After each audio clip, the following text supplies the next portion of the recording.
Hi, everybody. Welcome into another episode of Arsenal on Circle. We have a special guest today, along with Gunded News. Our special guest is Ryan Fletcher from Mr. Arsenal Podcast. Hi, Ryan. How are you today? I'm good, thanks. A bit more cheered up after the news we got last night. But aside from that, yeah, bring on the new season. It'll be an interesting one. It's definitely going to be an interesting new season with the new fixtures that have been released. But let's first of all delve into your Arsenal life. How did you get into Arsenal? You're local to the area, I believe, maybe. I was actually born in East London. It was just Okay. by pure luck, I think. I grew up idolising David Seaman and Ian Wright from literally the second they walked through the door. So idolising them, that got me supporting Arsenal, and then it grew from there on in. So around about 1992, 93. Yeah, I was actually born I was 6 days old when Anfield '89 happened. Yeah. Yeah, I, So yeah, I remember Anfield '89. I actually didn't believe that they could do it, Ryan. So I was working away on second shift, late night, in a store filling shelves, and I went home not wanting to know what the result was, but amazing, amazing scenes. And from then on, I kind of believed that the Arsenal could do things, Ryan. but So yeah, yeah, we had that. so you've witnessed the early '90s and the late '90s, Arsene Wenger, and the early 2000s. Good times to be a supporter. Oh yeah, at the time we couldn't get no better really. And the '98 double with Mark Overmars, Petit, the squad we had Yeah, then, and then do over 4 year drought, and come back with an even better team, and then build from that. You just, you're lucky to witness that era of football because you compare that to what we are now.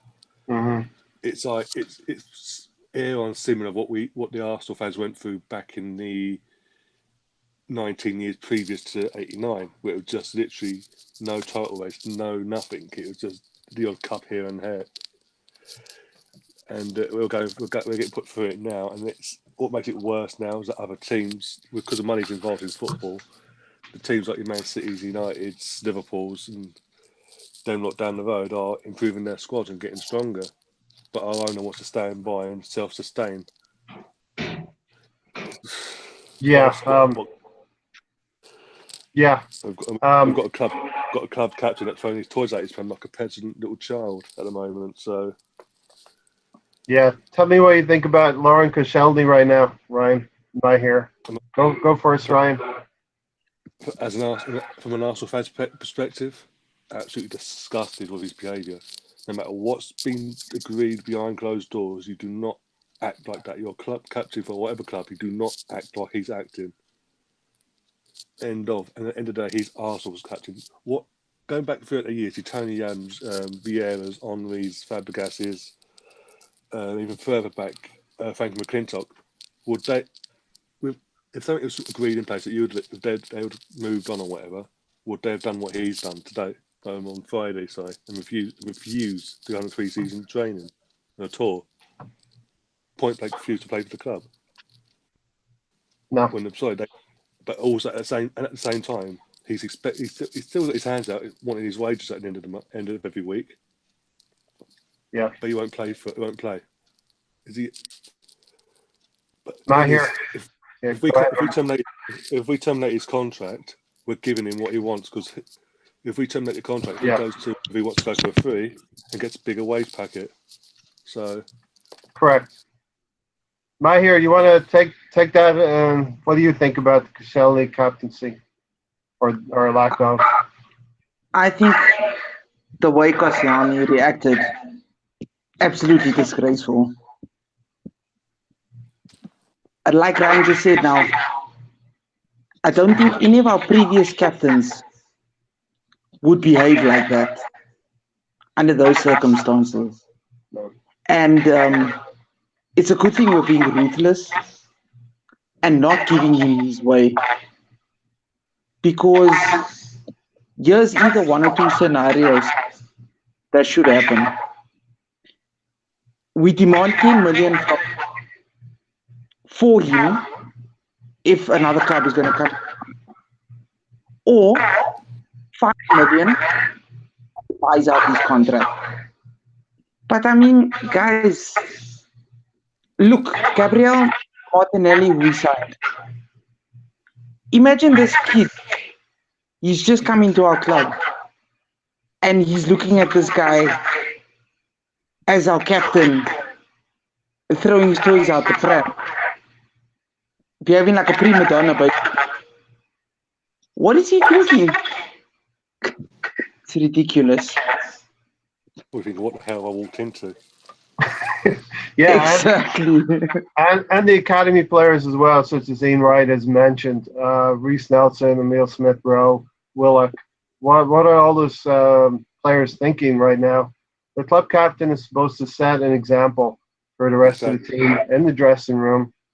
And I'm a little bit disappointed also, Ryan, that the club has chosen to air their laundry in public. What do you think about that, Ryan?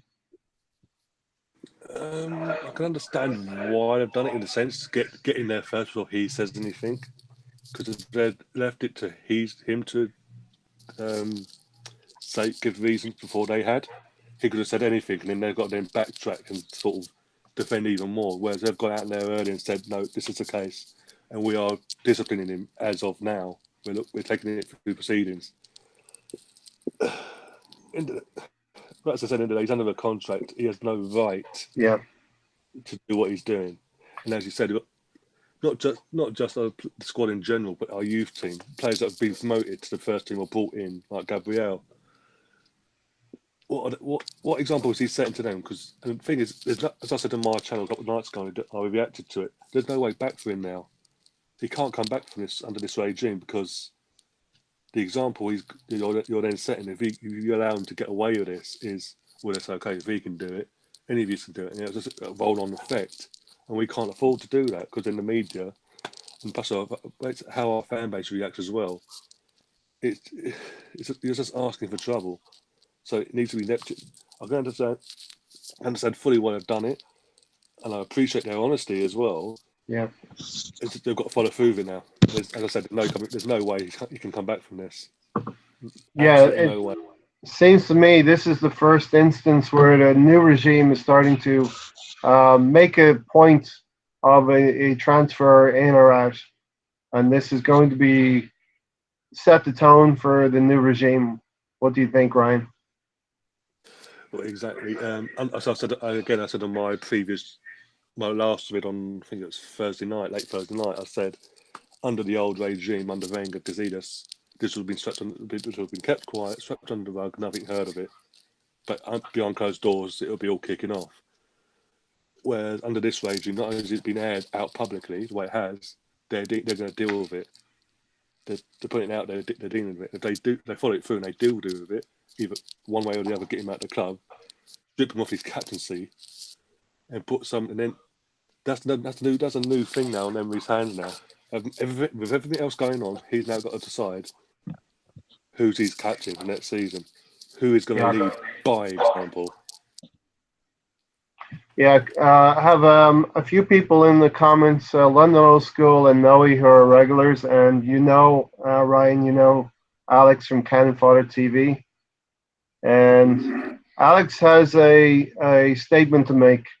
He says, that's what's annoying me more than anything, Ray. Arsenal, in my opinion, did not have to go public over Koscielny. I can understand where he's coming from, but also, as I said, I can understand where Arsenal come from as well. Whatever to come out and say, because as I said, that he could have come out and done it himself and said absolutely anything, and then their names tarnished. Whereas they've straight away actually nipped it in the bud.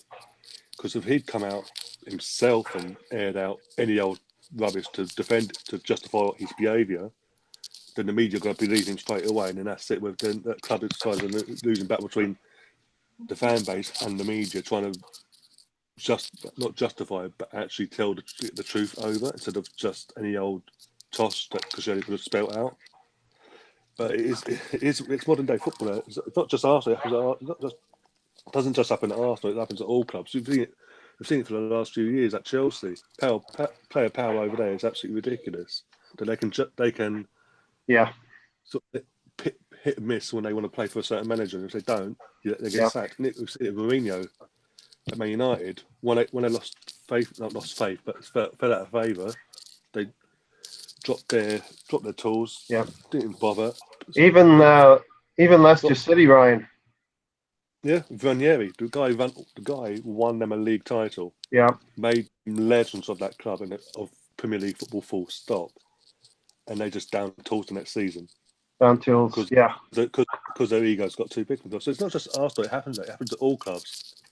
But as I said before, this is just added to ongoing list of things that Emery's got to do this summer. He's now got to go out there and pick a captain that he believes will get his message across and lead by example and not do things like this.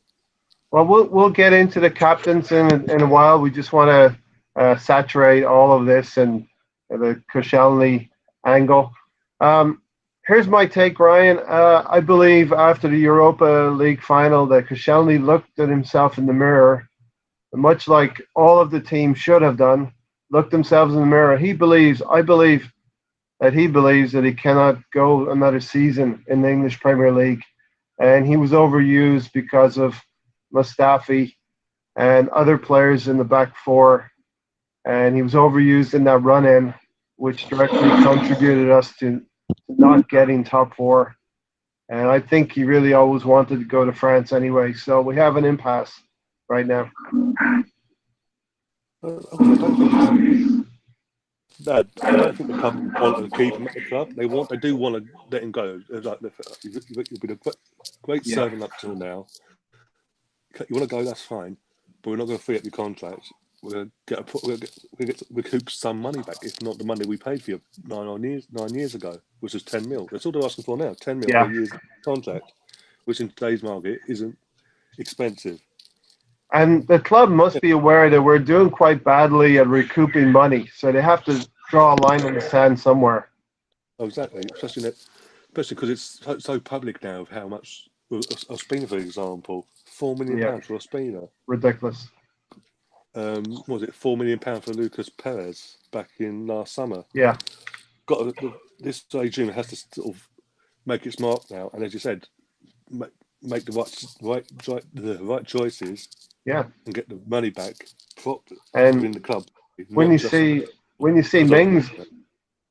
Mings getting sold for 20 million, ridiculous. Oh, exactly. And I want to keep Chambers, but they're probably going to let Chambers go for a seriously low amount of money as well. Oh, that's the rumours as well, yeah. And also Billick as well. He's not been given but the thing with Billick, I think he would have been given a chance under Emery if he hadn't been so publicly saying, "I want first-team football straight from the off." Yeah. Because Emery's a person he wants all his players to fight for that first-team spot and earn it. Whereas this guy just come out of nowhere after a loan spell at Charlton in League One and said, "I basically want first-team football straight from the off. I don't want to fight for it." What else? It's literally ultimatum. It's all well and good doing what he's done at Charlton in League One, fair enough. But that's under a different manager in a different league, with all due respect. He should have come in at pre-season, done the training, got a pre-season behind him and showed Emery face to face what he's good enough at, what he's good at, what his talents are, what he can offer to the team, instead of publicly being out there the way he did.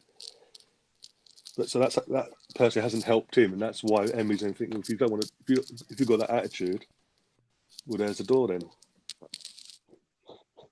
Mahir, I got a question for you from Alex. For the club captain to refuse to travel, there must have been something promised. Look, honestly, it could really be that, though. Do I think so? Maybe he was promised he could leave last season. And we were short of personnel because we always get to important players. So we held on to Koscielny. And now I think it's just like when a promise isn't fulfilled Yeah. by one party, you may feel cheated. And then when you feel cheated, you want to move on by any means necessary. That could be what happened. Okay, Ryan. Obviously, you should be stripped of captaincy. Hmm. No doubt about that. And we probably won't see Koscielny in an Arsenal shirt again. But who would be your choice for captain and vice captain? Because we surely cannot go for 5 captains again this year. No, we've got to go back to the old school. Literally, have a captain, a vice captain, Yeah, and that's it. that's But make it. the armband. I mean, that's the thing we've had for the last few years since like Vieira left us in 2005. We've never made the armband mean anything. It's just been handed down here, there, and everywhere. Yeah. That's another. Whoever he picks has got to be the right choice, so to speak. Hmm. For me, I wouldn't be opposed to upholding being our captain just Yeah. because out of the players he inherited from Wenger's era, he's the one player that's straight away adapted to his Emery. Emery's style of play, and Yeah. he's, Yeah. he's comfortable and happy to play the foot ball out from the back with his feet, not just hoof it and hope for the best. He'll play with the ball, and making him captain would make sense in the sense of lead by example. If he can adapt and do so can you, and that sort of lead example in that way. But I reckon it'll probably be either Socrates or Lacazette for the captain, and probably Bellerin for vice captain. But I wouldn't be opposed to Holding, is what I'm saying. If Holding was made captain, I wouldn't be opposed to, or vice Absolutely. I wanted Holding to play more of a role in Arsene Wenger's last year, but he kind of froze him out a little bit. captain. Mahir, who would you pick for captain and vice captain? No more 5 captains. We're done with that. 5 captains. I mean, absolutely. I understand why he did 5 captains, by the way, but we got to settle into the traditional captain and vice captain. Personally, I'm agreeing 100% with Ryan. Either Lacazette or Socrates. Surely, we've seen a little bit of leadership or passion coming from one of our strikers and Yeah. Socrates. I wouldn't be opposed to that. I'm not sure about vice captain. Well, I'll just leave it a little bit to the imagination. vice captain would be the other one. Socrates or Lacazette. 2 players Exactly. who actually care. They seem to care about the badge. No doubt about that. No question about that. They care. The captain's arm They will give should be everything. sacred. All right, so here's my take. I think Hector Bellerin, he's been at the club a long, long time. He knows the fabric of the club inside and out, on the field and off the field. So I'm going to go out on the limb and say Hector Bellerin and Socrates as a vice captain. Just purely because of Hector Bellerin's, he can be in the team longer than Socrates can be. That's my take on it. All right. A couple of comments. London Old School said Socrates or buy someone who can come in as captain. Maybe Lewis Dunk. He's not a bad player. We should target that kind of player, right, Ryan? Why have we not heard anything about centre back? Honestly, that's the thing that's going. I have no idea. Apart from Saliba, as we all know, and that's from what reports are saying. That's all done. Apparently, there's just legal stuff that needs to be sorted before I can officially confirm it. But apparently, all done. But I don't know, because we're looking at a left back, and it looks like we might be getting that over the line as well. Tierney, finally. Just about. Yeah, finally. after haggling over £25 million, apparently. So it would make sense that we're looking at more than one centre back, especially when the centre back that we're about to get over the line is going back to his current club on loan for the rest of for next season. Yeah. So we won't get to see him until obviously next season. We need someone in now, because even before this Koscielny situation that arose last week, our centre backs aren't, Socrates aside, our centre backs aren't good enough. Not good enough. No. Mustafi's instant running pretty much every other game. He's guaranteed to make a mistake that leads to a goal, give away a penalty for no bizarre reason. Koscielny he's got one Achilles. He's walking on one Achilles. We all know that. He's injury prone as well. He's 33, 34 now, so he's in the end of his career. Rob Holding won't be, even though he's gone on this pre-season tour, he's coming back from a big injury himself. So he's got to come back slowly and surely. Got to manage that. And Mavropanos, in Emery's eyes, isn't ready. And then you've got Chambers, who's just come back from a loan spell. We don't know if he's part of Emery's plans or not. But still not quite ready yet to make that step up to be a regular at a club like Arsenal that will push us to get into the top four or said Champions League for the following season. If we would go for Lewis Dunk, I wouldn't complain, because he's Premier League experienced. He's got at Brighton. I've watched him when he's come to Arsenal the last couple of seasons, and he would offer something a lot better than what we've got at the moment. He's picked like Socrates in the sense where he's vocal. He knows to read the game. If he can do that at Brighton, imagine what he can do at a club like Arsenal, and an assist of Emery and Freddie Lundberg. And he's Brighton captain as well, Ryan. He's a Brighton captain as well.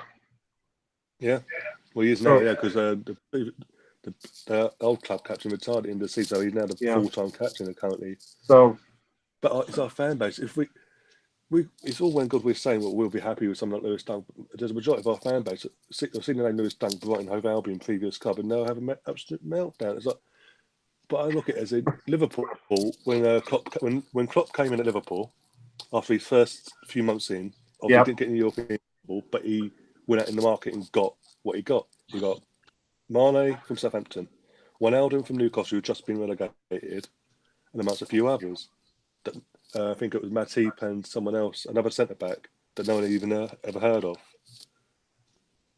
And he built on from that. He built a squad from Premier League proven players and from other leagues as well, but people never even heard of. And Liverpool fans might be some people, I don't know who this person is, what the hell, why aren't we going for bigger names? But right now, are they complaining? When one of them two centre-backs brought in is a regular alongside Van Dijk, and they've just won the Champions League, and they're almost pipped City to the title for the first time in 30 years. Are they really complaining? But our fan base don't see it like that. Yeah, a certain vocal section of our fan base, I believe. I think a lot of, right-minded Gooners understand and see what Klopp did. And Klopp finished 8th after his first season. What's your take on it, Mai, here? Look, centre backs. Any centre backs out there? Saliba. What do you think of that whole thing? The whole Saliba deal, for me, is a waste. Yes, all the big clubs are offering. Tottenham are supposedly wanting to hijack a deal, but it gets none of us excited. It gets absolutely none of us excited. No. I would want a name like Lewis Dunk. It may not be a world-class player that's worth 60, 70, 80 mil, but if he can come in and do a job at the Arsenal, which majority of us are not opposed to this signing, why not go after? Ryan, I just wanted to say to you, would you be happy if we sign no wingers, no midfielders, but just a brand new line? Yeah, I would be, because that's literally within, that shows that the club is actually looking where we are weakest at, which is our defence, and looking to fix it and strengthen it and get better instead of stagnating with the same thing every year. And that's what I'm saying. It's confusing for, I don't know about you, but for me, because obviously, as I said before about Carantini, who's a left back. If we're going after a left back, surely, and obviously Saliba, even though he'll be coming in, if he gets over the line next year. Next year. As I don't get, I'll get into that in a sec. Surely we should be going after another right back for back up to Bellerin, because obviously he's not going to be back until late September, October time as it stands. And as I said before, our centre backs that we have now, Socrates aside, aren't good enough. And Socrates cannot carry week in, week out at his age the likes of Mustafi week in, week out. How frustrating can it be? We don't want Mustafi in the team, Ryan. That's what I'm saying. But no one else wants him, apparently. The media link with Italy, but he doesn't seem to want to go. And why I think it might go to really late in the window. Are you prepared for a late window, Ryan? I'm always prepared. There's an Arsenal way. We're always prepared for a late window. Anything can happen. That's how we got Ozil. Well, he was pretty good in the first couple of years, but I lost faith in him in the last 2.5 years, probably. Truthfully speaking. I'll start losing faith in him when he started putting off injuries and sickness bugs out of nowhere. But 2 days later, he'll be fine. This is what I was talking to Mahir about before we came online. With this new transparency with Koscielny, is the club obligated to tell us what's really happening in the middle of a season with certain players? They've opened the Pandora's box now, Ryan. Well, they have, yeah. I think because for years under the old regime, our fan base was so, how can I put it, disheartened by the lack of honesty from our previous manager and Gazidis and all that. But now it's happening. Now we've got this regime in with Raul. Now Edu's now come in the last few days, and you've got Emery, what surprised me, I think, most last season was Emery's honesty back in January when he was asked about transfers. He's straight from the off. He didn't look happy about it. He can only get loan deals in. He can't literally buy no one because the wage bill was so high. And that's one of the things that I appreciate, the honesty. And because you've been open then. So that for years and years and years we've had, if the right person comes up or this, that and the other, it's always been super talent. Yeah, super must be absolutely a well-being Superman. Yeah, and so for Remy to be so honest last year, it opened the Pandora's, properly opened it up to, as you say, the Pandora's box. Yeah, but it's honest. They're being honest, and you're seeing that transparency with was it back in end of April, May, when Raul and the other guy, I can't remember his name, Sven had that. So I can't pronounce his name, but basically they had that 2-part. Vinay, Raul and Vinay with that 2-part documentary Q&A thing with Laura Woods on the Arsenal YouTube channel.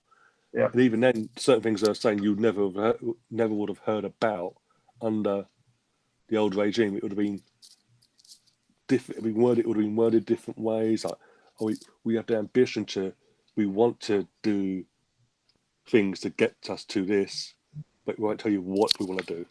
Whereas Raul and Vinay have literally come out, and in the video they explain it.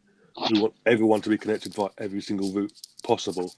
And the last piece of that puzzle at the time was getting Edu in, but they couldn't say nothing at the time because he was committed to Brazil and getting them to Copa America, which he's now done. He's come in. And it's amazing how he's come in.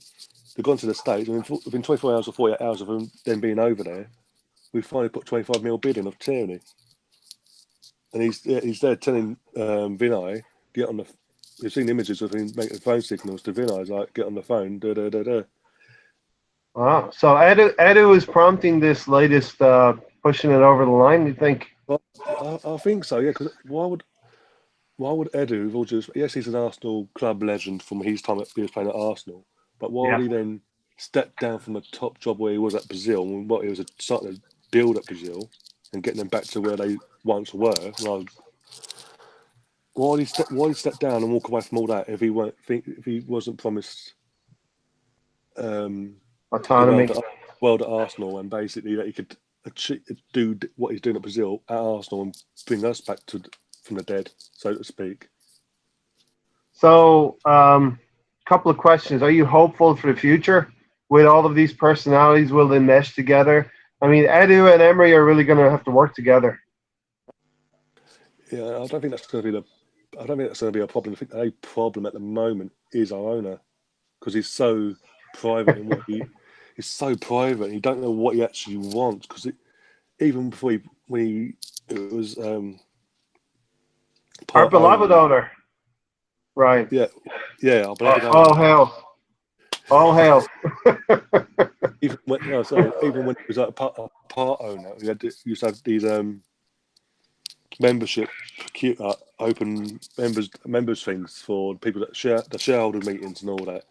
If he turned up, he'd just sit there in silence and not fans were asking a question, he wouldn't answer. So if he was more open, the fans might be more endearing to him. But it's so much of a closed book over here with us. Yeah. It's more because of the way social media is now. We're seeing how open he is over in the States with his NFL teams and all these other teams he's got over in the States.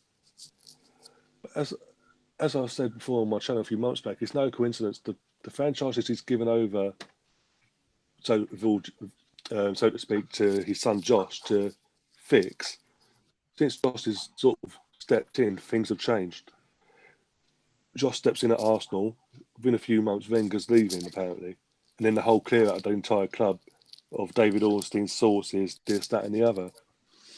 And then Steve Bolden Lane were the last men standing. Given the choice, you can either stay and prove your worth, or go elsewhere. Lehman obviously he decided he weren't going to stick around. Bowley stayed another year. He's now been demoted back into the youth system, and Freddie's been promoted. And also, I think that's another thing with Freddie being promoted that helps. I think that connection between our youth, because he's had that year with the youth team. Yes. The current cop, he knows who in his head, and he can relay that back to Emery, who he believes is good enough, who's worthy enough of being given that chance in certain games, up bleeding them in for this coming season. But yeah, as I said, it's all down to the only dark side of this going forward is our owner. Unless he starts to be more open with us and honest, we're in a loophole basically until we know. Yeah. Until we physically see things changing, like going for titles, getting back in the top 4, example, and then continuing in that, and then in the meantime building a team to push for Champions Leagues and be competitive in the league. We're always going to be in this downbeat, same old Arsenal, with all due respect.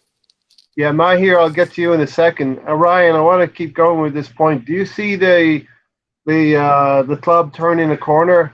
Did last season kind of arrest our slipping down the league a little bit, or can you see Emery turning the corner a little bit with the club next season? If he can get in his players that he wants, like Tierney and a few others, and a few others that can come in and sort our defence out, along with a few these wingers that he wants, then yeah, things can change. But if he just get like Saliba over the line, he's gone on for another season. We don't get another centre back in, and the only defender we get is a left back, and then we just concentrate on our attack. Defensively, nothing's going to change. We're just setting ourselves up then to outscore the opposition, which can again backfire on us. And also, it's then reaffirming to the ones that did let us down last season, like Mustafi, that you can make all the mistakes you want. You're okay. You're safe here. You will not be booted at the club. It's publicly known that over here, that Emery back in March begged the club to put Mustafi in the transfer list because he can't stand him. He's that frustrated him because he's so incident prone. For example, the Crystal Palace away game, we're 1-0 up, and he had no reason to do what he did, and he goes 2-footed from behind back to goal against a midfielder, going away penalty, and and then Crystal Palace at home, he has the ball covered, he's doing all the right things, and all of a sudden Zaha touches him, and he just folds like a piece of paper and lets him walk past and score a goal, and then blames the goalkeeper. Yeah, I was really, What's the I problem was for that? But he's very always happy to put his tweets out back on top, back on top. I think he does that personally to piss off our fan base. 'Cause that He really needs to be pissed me. put back on top of the transfer list, yes. I hope so. Ryan, that really pissed me off because he's a World Cup winner and he's trying to hang the goalkeeper out to dry right there in that moment. And it's his fault. He's got to own it. And it was not in any way Bernd Leno's fault. That incident potentially cost us top 4 because because I was at that game and we came out and a group of us were chatting away and it was the same. It felt like top 4 had gone. It felt defining. It felt like top 4 had gone. That we weren't going to recover from this. Yeah, it was very defining because in the midweek we had Wolverhampton Wanderers away from home and we had Leicester City away from home also. And I believe Leicester City away from home was the worst performance under Unai Emery because of the players. Yeah. Don't get me wrong, Emery made mistakes last season in his own in certain games. Absolutely. Yeah. Away, for example, with El Neni or El Neni at home against Palace. Being very defensive minded at home against the likes of Palace. But the players themselves are good enough to get the results here against the likes of Palace. Even El Neni's good enough to get a result for crying out loud. Mm-hmm. But he didn't. He let the manager down. And other players like Mustafi let him down in that running. If they hadn't bottled it themselves, the players, we would be talking about Champions League football. Looking forward to Champions League football this coming season. Yeah, it's fine margins, as James Rowe would say. It's fine margins. Little things here and there. And any one of those teams from 3 to 6 could have been in the top 4 easily because it was such a merry-go-round of weird, funny results. And yeah, we're here kicking ourselves for an extra point or two here and there. We're literally what, 2 points off Chelsea in third and a point off them not down the road. Them not down the road. Yeah, and even if we'd lost all the other games like the Leicester, your Wolves and all that, and still beat Burnley in the last game, but had got the result against Palace, we would have got third by a point. And that's what's more frustrating, that we're one result, just 3 points away from getting that top 4 spot. And then that made it worse. They had that second opportunity in the cup final. One goal was conceded in the early stages of the second half, and they just down tools. They just gave up, heads dropped, and they just gave up. Heads dropped. I think it's rather telling as well, that in that final, only 2 players shone for that final, and they both came from our academy. Wobi and Willock. Yeah, they did more in 10 minutes than the rest of the team did in 90, which was very striking. Very, very striking, very disappointing. Mahir, you got anything to add about the setup of the back room? Emery, Edu, Freddie Lundberg, who I think we're hopeful for, and of course Finney and Raul.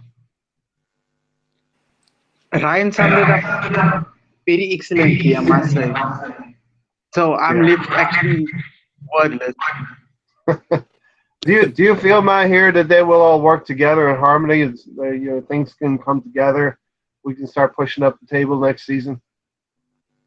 Look, in order for us to be making top 4 and the players to be playing properly, all these pieces of the machine, the backroom staff, the coaching staff, and it affects or impacts how we're going to perform. And I'm praying at the moment that they all work together in harmony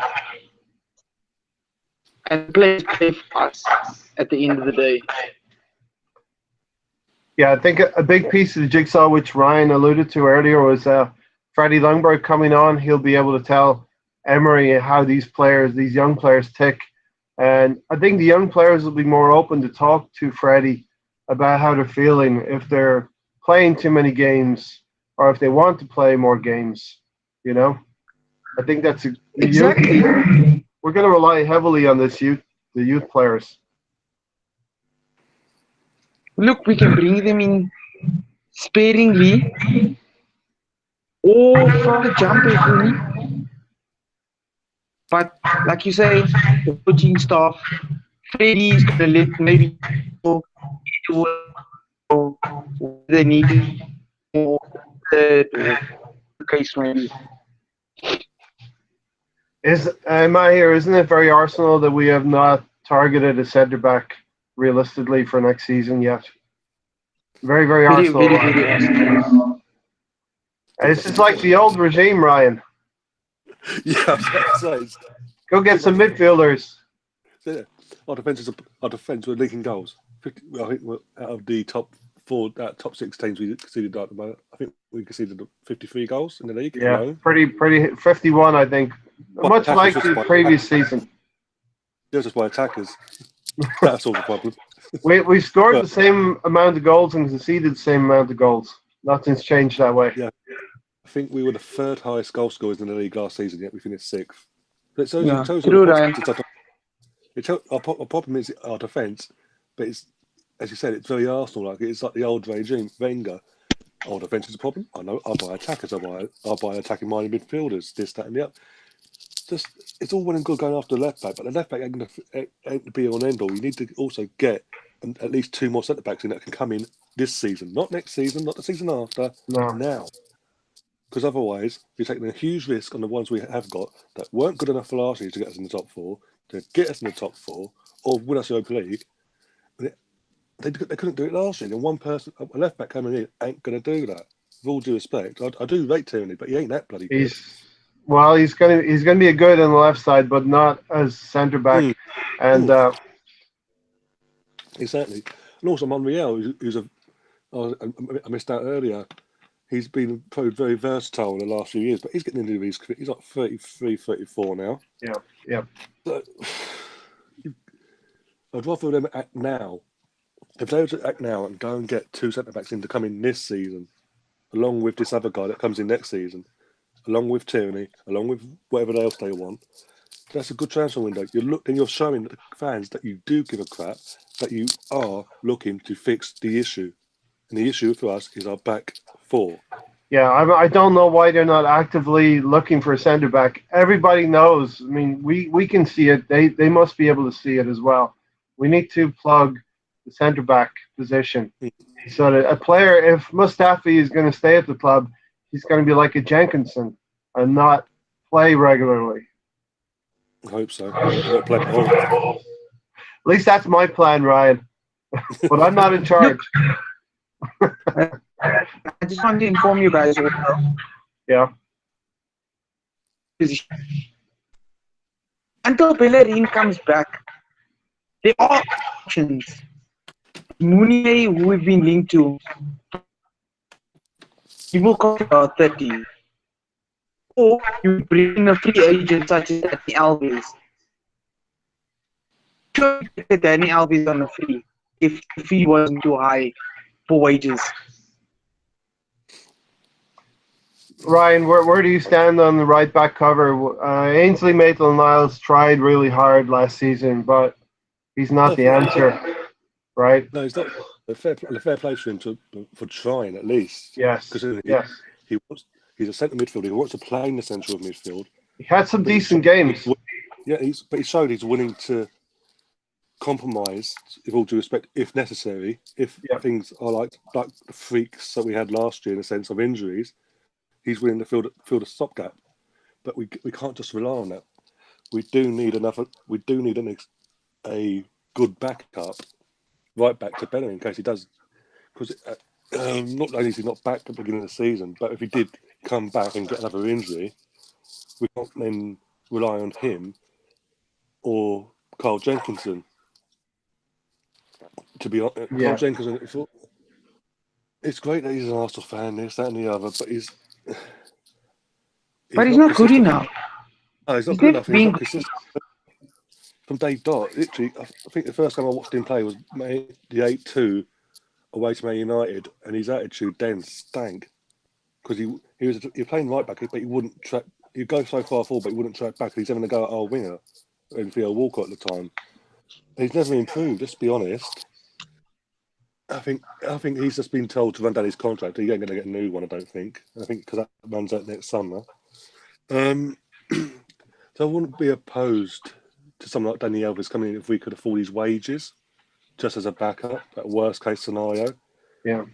But because it can't be worse than Nick Steiner last year, surely.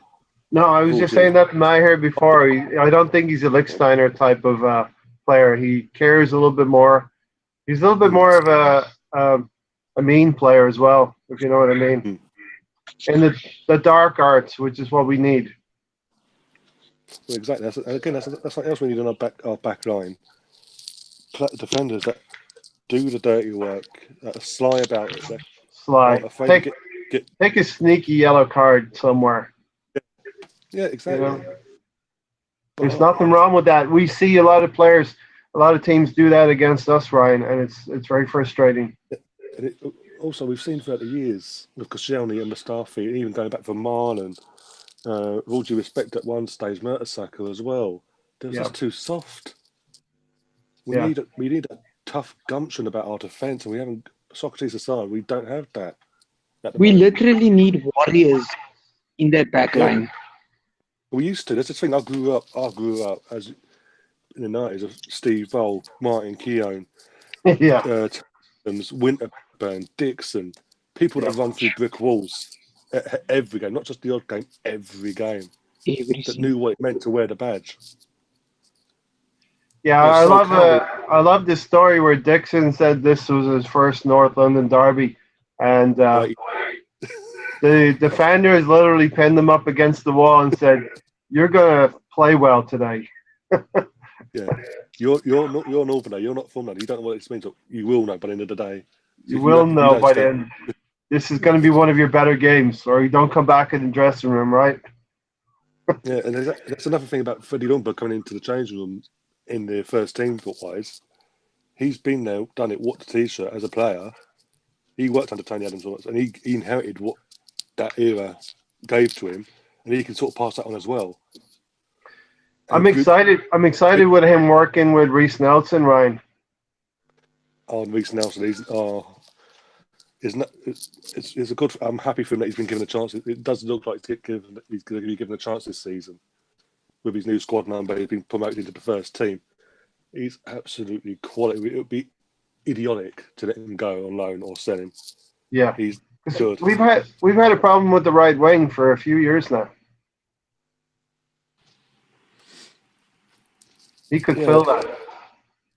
Yeah, we've had problems with the wing in general, but yeah, he would fill that and with abundance. I was at the last members day the club held before they start doing their redevelopments on club level. It was Reece Nelson's first time there, and watching him there, it was for someone. How old is he now? 19, 20? For someone it was like 17, 16 at the time. To have the skill and everything that he had at the time, he's coming on in abundance, and to go into the Bundesliga, even though it was with Hoffenheim, it was good to know and hear that he hit the ground running there. Yeah, he had a bit of a dip in form nearly in the second half, but he's come back. But it's shown that given the opportunity, he will take it. He'll grab it. He'll give everything. If he can do that for Hoffenheim, imagine what he can do with the club that he supports, he's grown up with, and go through the system with. Yeah. Do you see Emery going to one up front, Brian, next season? If he gets the players he wants, then yeah, because then he can play the formation he wants, which is the 4-2-3-1 with wingers. Because he needs wingers to play his formation. We haven't at the moment, as you've alluded to, Reece Nelson aside, who went out on loan. We haven't got natural wingers in our. Exactly, it's just Iwobi and Mkhitaryan. Yeah, it's just go. If he gets the wingers, he obviously get Nelson aside, gets these other wingers he wants, either Zaha or Pepe or whoever it is he's after, then he can play his favourite formation, and we'll see the fruits of what he wants to bring it to Arsenal finally. Because we saw glimpses of that unbeaten run, even though we weren't playing brilliantly. We saw glimpses of what he was trying to do. Yeah. But it was just playing players in round pegs, as Kenny Ken would say. Literally, it was just filling holes for the. Filling holes, yeah. And it got to a point where he realised, I can't do this with this team. I have to adapt for this season to how they can play. And that was with Holding and Bellerin playing quite well at the time. Yeah. And unfortunately, those injuries really hurt us as well. Yeah, I think if we didn't get them injuries to either of them, if they both stayed injury free, we would have got top 4. We would have solidified third spot by March. No doubt about it. I believe that too. Going back, we mentioned the Vinay and Raul interview, and I was quite encouraged by it, especially the way Raul talked. And I know that some of the questions were fielded or pre-screened before the interview, but what was your take of Raul, and more Raul than Vinay? When he first came to Arsenal, it was on that confirmed he was coming. I couldn't believe it because of where he's coming from, Barcelona. The golden era of Barcelona's current regime, basically. This is a guy who was behind getting Henry off our books, Fabregas, Hreb, and Dani Alves from Sevilla for so cheap, amongst other players. So for us to get him was shocking to me because I thought, why would he want to leave that to come here? When I watched that interview, because when it came out, both of them, I watched them as soon as they came out straight away. The passion he speaks with and how he puts himself across, he cares not just the men, not just the youth. Everything goes through everyone now. The Arsenal, the club itself is the base, and the men's, women's, this, that, and the other is all connected as one. And how he spoke about that and the transfers and how they've been working non-stop, day in, day out, having meetings with Emery every other day, pretty much every week, identifying where it needs to be strengthened for the upcoming season. No matter what happened end of last season, there was plans in place. And yes, it might be taking a bit of a while, but it doesn't help when our lovely media over here like to portray that we've only got £45 million. When it's clear as day, we've got a lot more than that. Because if we only had £45 million, why are we bidding on Tierney for 25 mil? Why are we looking to give either Lille or Palace 70 to 80 mil for their winger? Mm-hmm. Looking to spend 29 mil on Saliba for him to be put back out on loan straight away. Yep. But it's all on player sales as well. But no one's buying our players. Even no one wants to buy our players that we don't want at the moment, by the looks of it. So obviously there's money there. It's just the media said what they said at the time to get a reaction, and they got the reaction because our fan base is so fickle and believe anything that's fed by the media. But back to Raul, it's so endearing to hear him speak so passionately about what he wants to achieve at this club, what he wants to build, and that gets me excited. And again, it's openness. It's the openness we're seeing at the club now we never saw before. Because again, it was the usual PR scripted same old under Gazidis. He'll be doing something from Stan or whoever, and it'll be literally it'll be the same old. We want to win the top. We want to be competing for titles. We want to do this. It was never explained how we're going to do this. Whereas Raul and Vinay in that two-part interview explained in infinite detail how they're looking to achieve it. And Eddie, as I said earlier, Eddie was that last piece they needed to get in, and now they can push on and hopefully get this moving in the right direction. Yeah, because I know there's a month left, less than a month left, but a lot of fans are getting a little nervous, man, here. Well, look, I know that's going on. All the shambles that have been going on. We're still being players, but I have a feeling they're going to pull up something in the last of the transfer window. Because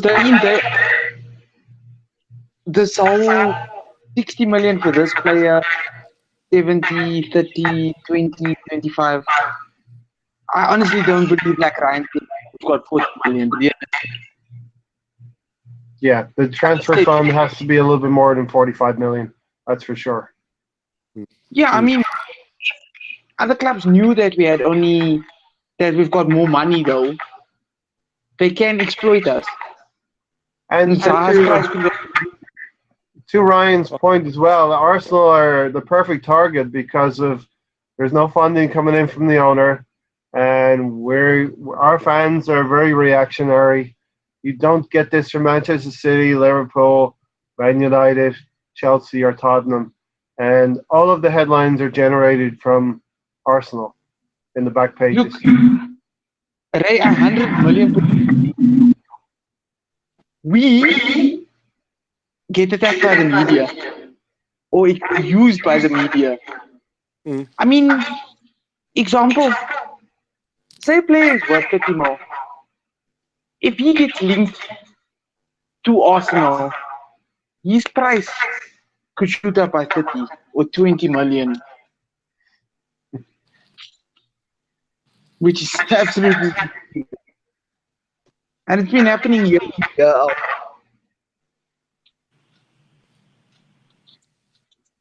So we're going to wind up the show pretty soon, Ryan. Thanks for coming on. If everyone has an opportunity to check out Mr. Arsenal podcast on YouTube, check out Ryan.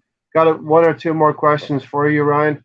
Yep. Are you hopeful that for the next 3 or 4 weeks that we will get our signings in, no matter how late it goes, and we will get some players going the other way, leaving the club?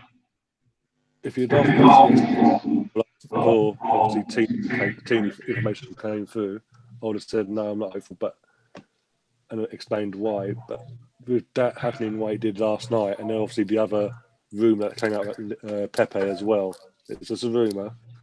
But that sort of filled me with some confidence that things will get done between now and I think it's the 8th of August when it closes over here. 8th of August, yeah. Yeah, 8th of August. I think it will be done, dusted, and everything will be in place. But it's all get the outgoings. That's the problem. As I said before, it seems like no one wants our scrap, so to speak. No one wants. I think was it Xhaka was initially linked with a move to Inter Milan. That started Inter Milan, yeah. Mustafi as well. That started there. Özil has been linked with a move to Turkey, but obviously the club he's been linked with can't afford. Mahir even offered to drive all of them there. Yeah. Yes, I did. Yeah, so I personally think, Ryan, those outgoings will go in the last few days of the window. At least a couple of them. But with the Mustafi situation as well, it all comes down to how quick they deal with Koscielny and get him out of the club. Because, as I said, there's no way coming back now. He's got to go. But they've got to they can't bow down to what he wants now. They've got to go and get the money for him. No, and I think, unfortunately, a lot of these things are going to fester for the next 2 or 3 weeks. Mm-hmm. Yeah. Mahir, you got anything to say just to finish up? No, I just wanted to thank Ryan for coming on and joining the Arsenal fan circle family. And it was an honor having him. Yeah, absolutely. You brought some new information to us today, Ryan. Edu is working. The Tierney, we're hopeful the Tierney transfer will finally get over the line. And we are just so lucky that nobody came in and stole Tierney from under our nose. It's not done yet, but it happened in Napoli, right? Yeah, and also, could I open Arsenal? Imagine if he had got stolen by, I said Napoli, our fan base again react. That's it. Summer's over. Next season, we're done for. They're so reactionary. It's just calm, relax. I know it's painful. It's Arsenal. It wouldn't be Arsenal if it wasn't painful. Just chill. Yeah. It wouldn't feel so good if it didn't hurt so bad, right? I like that. That's pretty nice. So finally, Ryan, what do you think of the upcoming season? We've all seen the fixtures. when the fixtures initially came out, obviously Benitez was still in charge of Newcastle. It wasn't confirmed that it was going, and that was a game I was worried about because it's away, and Newcastle away under Benitez in general is always a tough game to get a result from.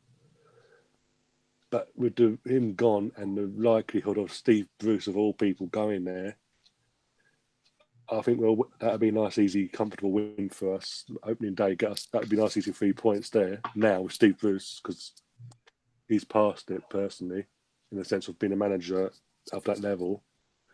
Burnley, but home game Burnley, I think we'll be okay there. It's the third and fourth game that's when it starts getting tricky now for us. 2 big ones. If we get 3 points out of those 2 games, we'll be happy. If we get 3, I'll be happy. But if we get 4, I'll be ecstatic. If we get 4, I'll be ecstatic.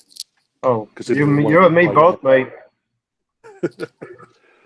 You know what that means? We get a point in Anfield. Yeah. That's what I'm saying. I'll be ecstatic. Yeah. A lot of business to be done, but we're hopeful the business can get done between now, because we really need to get reinforcements in. It's really tough for Emery. He knows this is his second season, and he's got to push us. I think the pressure's even more so now. He knows if he doesn't perform and get us back into the Champions League, the club won't renew take up the option to extend his contract to a further year. So the pressure's on him there, and I think that's why he wants to get the players in. He wants to get them in now. He wants to embed them. He doesn't want to be like lastminute.com a few days before the season starts. They've not had a chance to settle with the squad, and then come Newcastle away, if it was to be a tricky fixture by some miracle on their part, you'll then expect it's like, and then something a bad result happens there. The pressure's then tenfold then because you've then gone to Newcastle in the situation they're in, not got a result, and you're expected by the media to get yourself straight back into that top 4 at the 4th attempt. Yeah. It's not. So we got to start well. But also this season, like last season, is a perfect opportunity for us to get back in the top 4 because Chelsea are under a new manager in Frank Lampard. Ole Gunnar Solskjaer is doing his first full season. I personally think they'll both be gone by February because it's all well and good Frank Lampard doing what he's done in Derby at Championship. That's Championship level though. This ain't Premier League. Completely agree with you. And he's a great player at Premier League level for Chelsea, but it's a different matter when you're managing an entire squad worth of players instead of playing it week in, week out. And especially at Chelsea, where you've had so much success, the pressure's on you even more. And the same with Ole Gunnar Solskjaer. Yeah, he had all that success when he was a player. But you mean like, people noticed as soon as he signed that contract that confirmed him for 3.5 years, players down tools again. And and Pogba's now doing what he's doing. So nothing's going to change there. Again, we won't get after this season. I don't think we'll get a better chance to get back in the top 4 because we've got 2 other clubs, possibly down the road as well, that are still not where they need to be. They're not. The tinkering or on the edge of being a contender, but not quite being a contender. Yeah, Manchester United look all at sea to me. Yeah, Man United and Chelsea go for the same. Chelsea are now starting to go through the process that we're going through and what the United have gone through for years. They're on a downward because of whatever they've got their set at Chelsea. It's like a downhill spiral, and it's like you've resorted to hiring with all due respect, a rookie as your full-time manager after your previous guy just won him a European title. What more? Yeah. What gets me is they say we don't expect nothing of Lampard, but the guy you just replaced him got you 3rd in the league and a trophy and another final as well, and they sacked him. They ran him out of town, yeah. So, and look at Mourinho, twice with Mourinho, and these 2 regimes there. players running out of town there. They downed tools when they had enough, especially the second time round. They were champions and they downed tools like he wouldn't. They were in a relegation battle when he left. Mm-hmm. Yeah. But hey, let's said that then. But as I said, this is a perfect opportunity for us. There will not be a better chance for us to get back in the top 4 than this season because of the clubs that are in transition in and around us, and even Tottenham coming to that bracket at the moment. So it remains to be seen what Raul can do, what Freddie Lundberg can do, what Edu can do in particular. But I'm quite hopeful that the three of those can work very well with Emery and get us going next season. So, what do you think, Mahir? And then we'll finish up. 100 million%. Yeah, I think there's hope. There's hope we for the will just future. raise our hands and make a lot of prayer that this happens and within a smooth transition. Because We're not Emery's that under a lot far of away. pressure. We're not that far away. We need a few more pieces. Exactly my point. And I think we underestimate. Ryan, I don't think we're going to throw the academy players in too deeply in, but I think they're going to bring a youthfulness and a brashness and a confidence to them. We're going to see some good things, I think, from the academy players. You see, with the younger generation, some of them just want to play football. Yeah. They want to show you their part. And that means blood, sweat, and tears every single time you see them. And Ryan has already mentioned he's very excited to see Reece Nelson. But hey, Ryan, thanks for coming on. Really appreciate it.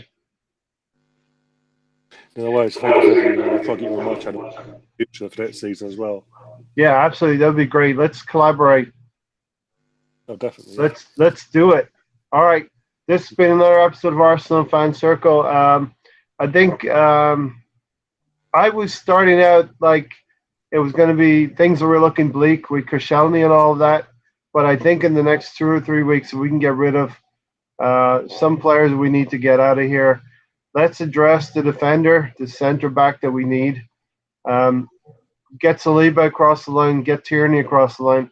I'm much more hopeful now after Ryan has told us about Tierney.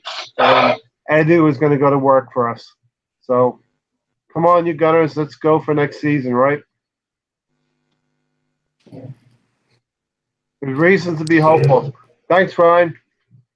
No worries. All right, until next time, everybody. Thank you, Gundam News. Thanks, Ryan. We'll see you next time. We are out of here. Be safe, man. Bye. Thanks.